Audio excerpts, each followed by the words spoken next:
Hello friends, कैसे हो आप सभी। आई होप आप सभी मस्त होंगे, अपनी अपनी पढ़ाई में व्यस्त होंगे। मैं सरस वंश कंपटीशन क्लासेज में आप सभी का स्वागत करती हूँ। फ्रेंड्स, हम लोग टीजीटी आर्ट में इस समय वेस्टर्न आर्ट पढ़ रहे हैं और वेस्टर्न आर्ट में हमारे 2 प्रैक्टिस सेट जो थे वह कंप्लीट हो गए थे। और वह प्रैक्टिस सेट हमारा पहला टॉपिक था प्रागैतिहासिक काल से संबंधित गुफाएं, उसे रिलेटेड था और वह कंप्लीट हो गया था। यानी जो हमारा पहला टॉपिक प्रागैतिहासिक काल से संबंधित गुफाएं था वह पूरा कंप्लीट हो गया है। और आज हम लोग पढ़ेंगे मेसोपोटामिया की सभ्यता के बारे में। ठीक है, तो जो मेसोपोटामिया की सभ्यता से संबंधित जितने भी इम्पोर्टेंट क्वेश्चन बनते हैं वह सभी मैं आप लोगों के लिए आज के वीडियो में लेकर आई हूँ। ठीक है, और पहले तो मैं यह वीडियो लाइव डालना चाहती थी, लेकिन कुछ टेक्निकल प्रॉब्लम की वजह से मैं यह वीडियो लाइव नहीं ले पाई, इसलिए मैं आप लोगों से सॉरी बोलती हूँ।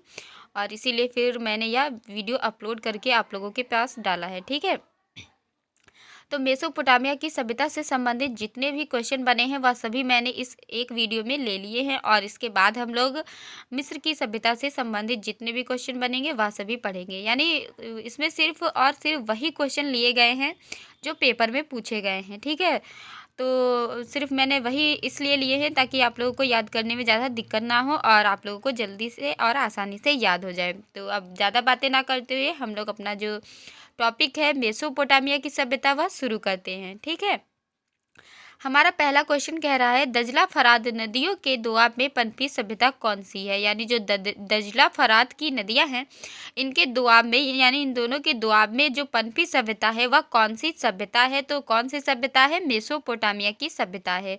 ठीक है, कौन सी सभ्यता है? मेसोपोटामिया की सभ्यता। जो दजला है वह टिग्रिस नदी और जो फरात है वह यूफ्रेट्स नदी है। ठीक है, यानी यूफ्रेट्स नदी किसे कहते हैं? फरात को। और दजला किसे कहते हैं? टिग्रिस नदी को। और दूसरा क्वेश्चन कह रहा है मेसोपोटामिया की सभ्यता किस देश की है। तो मेसोपोटामिया की जो सभ्यता है वह किस देश की है? इराक देश की है। ठीक है, याद रखिएगा, इराक और ईरान अगर आ जाए तो आप लोगों को ईरान पे टिक नहीं करना है, आप लोगों को इराक पे टिक करना है। ठीक है, तो आप लोग कंफ्यूज मत होइएगा बिल्कुल भी। मेसोपोटामिया की सभ्यता किस देश की है अगर पूछा जाए तो आप लोग किस पे टिक करेंगे? इराक के ऊपर। ठीक है, अगला क्वेश्चन कह रहा है मेसोपोटामिया के जो पूजा ग्रह हैं किस नाम से पुकारे जाते थे। तो मेसोपोटामिया के पूजा ग्रह किस नाम से पुकारे जाते थे?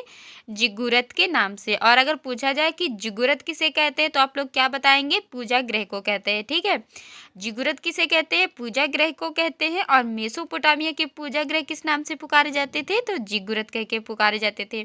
क्वेश्चन किसी भी तरीके से आए आप लोगों को आंसर बिल्कुल सटीक याद रखना है और सटीक ही टिक करना है। ठीक है, अगला क्वेश्चन है सुमेरी सभ्यता के प्राचीनतम मंदिर के अवशेष कहाँ मिले हैं। तो जो सुमेरी सभ्यता है इसके प्राचीनतम अवशेष जो है, यानी जो सुमेरी सभ्यता है इसके प्राचीनतम जो मंदिर है उस मंदिर के अवशेष कहाँ मिले हैं? तो एरिदू में मिले हैं। कहाँ मिले हैं? एरिदू में। अगला क्वेश्चन है मेसोपोटामिया की कला से किसका संबंध है। तो मेसोपोटामिया की कला से किसका संबंध है? सिलेंडर सेल का। और यह क्वेश्चन अगर दूसरी तरीके से पूछा जाएगा तो कैसे पूछा जाएगा? तो पूछा जाएगा कि सिलेंडर सेल का संबंध किस कला से है। तो आप लोग क्या टिक करेंगे? मेसोपोटामिया की सभ्यता से। क्वेश्चन कैसे भी हो आप लोगों को टिक करना है सही। ठीक है, चाहे मेसोपोटामिया की कला से किसका संबंध पूछा जाए, चाहे सिलेंडर सेल का संबंध किससे है, आप लोगों को सही टिक करना है। अगला क्वेश्चन है जो सुमेरियन सभ्यता है किस नदी के तट पर है। जो सुमेरियन सभ्यता है किस नदी के तट पर है? तो यूफ्रेट्स नदी के तट पर है। मेसोपोटामिया का कौन सा नगर कला के लिए विशेष प्रसिद्ध है। तो मेसोपोटामिया का जो उर नगर है वह कला के लिए विशेष प्रसिद्ध है। ठीक है, मेसोपोटामिया में कला के केंद्र से कौन से स्थान है। तो जो मेसोपोटामिया में है कला का केंद्र कौन से स्थान है? जिगुरत है, जिन्हें क्या कहते हैं? पूजा ग्रह कहते हैं। बेबीलोन के मीनार तथा झूलते हुए बाग किस युग में बने हैं। तो बेबीलोन के मीनार तथा झूलते हुए जो बाग है वह किस युग में बने हैं? कैल्डियन युग में बने हैं। किस युग में बने हैं? कैल्डियन युग में। फिर अगला क्वेश्चन है मेसोपोटामिया में झूलते हुए बाग कैल्डिया के शासक जो हैं नेबुकदनेस्सर के शासन काल में 6ठी शताब्दी ईसा पूर्व में कहाँ बने? बेबीलोन में। देखिए आप लोगों को इसमें कई क्वेश्चन मिल रहे हैं कि जो मेसोपोटामिया है उसमें कौन सा चित्र है? झूलते हुए बाग। ठीक है, और नेबुकदनेस्सर जो हैं वो कहाँ के शासक हैं? तो वो कैल्डिया के शासक हैं। और कौन सी शताब्दी है? तो 6ठी शताब्दी है। ठीक है, कहाँ बने हैं? बेबीलोन में बने हैं। अगला क्वेश्चन है, मेसोपोटामिया में झूलते हुए बाघ केल्डिया के शासक नेबुकदनेस्सर के शासनकाल में, अभी हम लोगों ने पढ़ा कौन सी शताब्दी में? 6ठी शताब्दी में। और कहाँ बने हैं? बेबीलोन में बने हैं। नेक्स्ट जो हमारा क्वेश्चन है वो कह रहा है कि मेसोपोटामिया की कला में संगीतात्मक सौंदर्य भावना का जन्म जो है वह किसके शासन काल में हुआ था? तो संगीतात्मक सौंदर्य भावना का जन्म असुर बनिपाल जो है उनके शासन काल में हुआ था। ठीक है। अगला क्वेश्चन है, दजला फरात नदियों के दोआब में पनपी सभ्यता है। तो अभी हम लोगों ने पढ़ा था मेसोपोटामिया की सभ्यता है जो कि दजला फरात नदियों के दोआब में पनपी सभ्यता है। अगला क्वेश्चन है, रंगीन ग्लेज्ड टाइलों का प्रयोग किस बेबीलोनियन शासन के समय में हुआ था? तो नेबुकदनेस्सर जो शासक है, या कहाँ के शासक है? बेबीलोन के। ठीक है। तो यहाँ कहाँ के शासक? बेबीलोन के। इनके शासनकाल में किसका प्रयोग हुआ था? रंगीन ग्लेज्ड टाइलों का प्रयोग हुआ था। अगला क्वेश्चन है, मानव मुख के साथ पंख धारण किए हुए सांड किस कला में पाया जाता है? तो मानव मुख के साथ पंख धारण किए हुए जो सांड है वह किस में पाया जाता है? असीरिया में पाया जाता है। ठीक है। अगला क्वेश्चन है, बेबीलोन के जो प्रसिद्ध झूलते हुए बाघ है किसने बनवाए थे? अभी हम लोगों ने पढ़ा था किसने बनवाए थे? नेबुकदनेस्सर ने। और यह कहाँ के शासक थे? तो यह केल्डिया के शासक थे। ठीक है। डिस्कस थ्रोअर या डिस्कोबोलस नामक जो शिल्प है, इसके शिल्प जो है इसके मूर्तिकार कौन है? तो इसके मूर्तिकार हैं मायरन। कौन है? मायरन। अगला क्वेश्चन है कि चीन में ताओइज्म के जनक कौन है? तो चीन में ताओइज्म के जनक कौन है? लाओ त्से है। कौन है? लाओ त्से। चीन के प्रसिद्ध घोड़ा चित्रकार का क्या नाम है? तो कौन जो चित्रकार घोड़ा चित्रकार के नाम से फेमस है? हांगकांग। और यह कहाँ के हैं? तो यह चीन के हैं। ठीक है। घोड़ा चित्रकार अगर पूछा जाए कौन है तो हांगकांग है। और कहाँ के हैं? तो यह चीन के हैं। अगला क्वेश्चन है कि तीन राजवंश काल जो है वह किस देश से संबंधित है? तो तीन राजवंश काल किस देश से संबंधित है? चीन से संबंधित है। किससे संबंधित है? चीन से संबंधित है।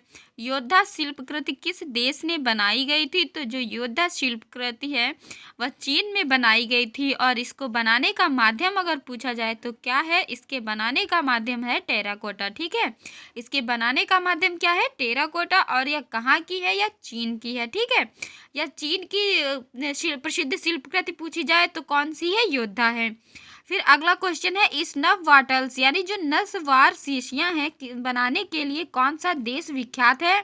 तो जो स्नफ वाटल्स हैं बनाने के लिए कौन देश विख्यात है? चीन विख्यात है। अगला क्वेश्चन है, चीन की हान वंश की टेराकोटा आर्मी जो है वह सदियों से दबी रही है, क्यों? यानी जो चीन में हान वंश से टेराकोटा आर्मी है इसको सदियों से क्यों दबाया जा रहा है? तो इसको सदियों से इसलिए दबाया जा रहा है आर्मी को क्योंकि यह क्या है? यह उनके अंतिम संस्कार का एक हिस्सा है और इसको एक अभिष्ट माना गया है। ठीक है। क्या माना गया? अभिष्ट माना गया है। क्यों? क्योंकि यह अंतिम संस्कार का हिस्सा है। अगला क्वेश्चन है, मानवामुखी पंख युक्त वृषभ किस सभ्यता से है? अभी हम लोगों ने पढ़ा था असीरिया सभ्यता से है और नीले रंग की पृष्ठभूमि पर यह जो है बना हुआ है। सभ्यताओं को कालक्रम से चुनिए तो सबसे पहले कौन सी सभ्यता आएगी? सुमेरियन आएगी। उसके बाद कौन सी आएगी? अक्काद युग आएगा। फिर असीरियन युग आएगा और उसके बाद कौन सा युग आएगा? मिस्र युग आएगा। ठीक है। अगला क्वेश्चन है, चीन की कला किसके गहन रूप से प्रभावित रही है? तो जो चीन की कला है वह बौद्ध, हिंदू और ताओवाद धर्म से प्रभावित रही है। अगला क्वेश्चन है, मरती हुई शेरनी नामक उभारदार मूर्ति शिल्प किस संग्रहालय में संग्रहित है? तो मरती हुई शेरनी नामक उभारदार मूर्ति शिल्प जो है वह ब्रिटिश संग्रहालय लंदन में संग्रहित है। अगला क्वेश्चन है, दी लामासु जो है प्रतिनिधित्व किसका करता है? तो लामासु मानव जो था मानव मुखी पंख युक्त जो वृषभ था, अभी हम लोगों ने पढ़ा था, जो कि कहाँ? असीरियन सभ्यता से जो कि संबंधित है। ठीक है। इसका प्रतिनिधित्व करता है कौन? करता है लामासु करता है। नाग देवी की प्रतिमा जो है वह किस सभ्यता से संबंधित है? तो वह म्योन सभ्यता से संबंधित है और इसे क्रीट की सभ्यता से भी कहते हैं, कला भी कहते हैं। क्यों? क्योंकि इस पर क्रीट की कला का प्रभाव पड़ा है। जो फेमस है महाकाव्य कौन से? इलियड और ओडिसी या किसके द्वारा लिखे गए हैं? तो यह लिखे गए हैं होमर के द्वारा। ठीक है। होमर के द्वारा लिखे गए महाकाव्य कौन से हैं? इलियड और ओडिसी। क्रीटन माइसीनियन कला किस युग से संबंधित है? तो यह कांस्य युग से संबंधित है। क्रीटन माइसीनियन कला किस युग से संबंधित है? तो यह किससे संबंधित है? कांस्य युग से। ठीक है। अगला क्वेश्चन है, एक्रोपोलिस का युद्ध किस जगह अंकित है? तो जो फेमस युद्ध है एक्रोपोलिस का जो युद्ध, यह कहाँ अंकित है? यह माइसीनियन राजप्रासाद में संग्रहित है। ठीक है। होमर द्वारा रचित इलियड में वर्णित ट्राय नगर के जो अवशेष है वह कहाँ पाए गए हैं? तो वह पाए गए हैं एशिया माइनर में। ठीक है। कहाँ? एशिया माइनर में माइसीने के निकट पाए गए हैं। मिनोन कला सर्वप्रथम किस देश की कला में मिलता है? तो कहाँ मिलता है? क्रीट की कला में। अभी हम लोगों ने पढ़ा था जो मिनोन कला है इसमें किसका प्रभाव पड़ता है? तो इसमें क्रीट की कला का प्रभाव पड़ता है। ठीक है। तो मेसोपोटामिया की सभ्यता से संबंधित जितने भी इम्पोर्टेंट क्वेश्चन थे वह इस वीडियो में हो गए हैं। और जो अगला हमारा टॉपिक होगा वह होगा मिस्र की सभ्यता। ठीक है। मिस्र की सभ्यता से संबंधित जितने भी वन लाइनर क्वेश्चन बनते हैं जो पेपर में पूछे गए वह सभी हम लोग कल पढ़ेंगे। और अगर आप लोग इसके ऊपर डिटेल वीडियो चाहते हैं तो प्लीज़ आप लोग कमेंट कीजिएगा। अगर आप लोगों के ज़्यादा से ज़्यादा कमेंट होंगे तो मैं आप लोगों को इसके ऊपर डिटेल में वीडियो भी दूंगी और अच्छे से आपकी तैयारी भी करवाऊंगी। लेकिन अगर आप लोग इसी से संतुष्ट हैं तो ठीक है, मैं आप लोगों को वन लाइनर क्वेश्चन कराऊंगी, लेकिन मैं कराऊंगी आपको सारे। ठीक है। यानी जितने भी यूरोपियन आर्ट से संबंधित क्वेश्चन है वह सभी मैं आप लोगों को करवा दूंगी जो भी पेपर में पूछे गए हैं। और टॉपिक वाइज करवाने के बाद में, जैसे आज मैंने आप लोगों को मिस्र की सभ्यता पढ़ाया है, मेसोपोटामिया की सभ्यता पढ़ाया है, कल मैं आपको मिस्र की सभ्यता पढ़ाऊंगी। और इससे पहले मैंने आप लोगों को प्रागैतिहासिक काल से संबंधित गुफाओं के बारे में जितना भी था ऑब्जेक्टिव में पढ़ाया था। और फिर इसके अगले मैं क्या करूँगी, जब यह मिस्र की सभ्यता वाला कंप्लीट हो जाएगा मैं आप लोगों को फिर यही वन लाइनर क्वेश्चन दूंगी और तब इसमें सब मिक्स होगा। ठीक है। तब क्या होगा, तब मैं प्रागैतिहासिक काल से संबंधित जो थे प्रश्न और मेसोपोटामिया की सभ्यता और मिस्र की सभ्यता, इन तीनों को मिलाकर जो क्वेश्चन बनेंगे इंपॉर्टेंट वह मैं आप लोगों को कराऊंगी। ठीक है। अगर आप लोगों को यह चैनल अच्छा लगा हो और मेरी मेहनत पसंद आ रही हो तो प्लीज़ लाइक शेयर और सब्सक्राइब कीजिए, कमेंट करके अपना फीडबैक दीजिए, प्यार करिए और सहयोग करिए मेरा। Thank you friends.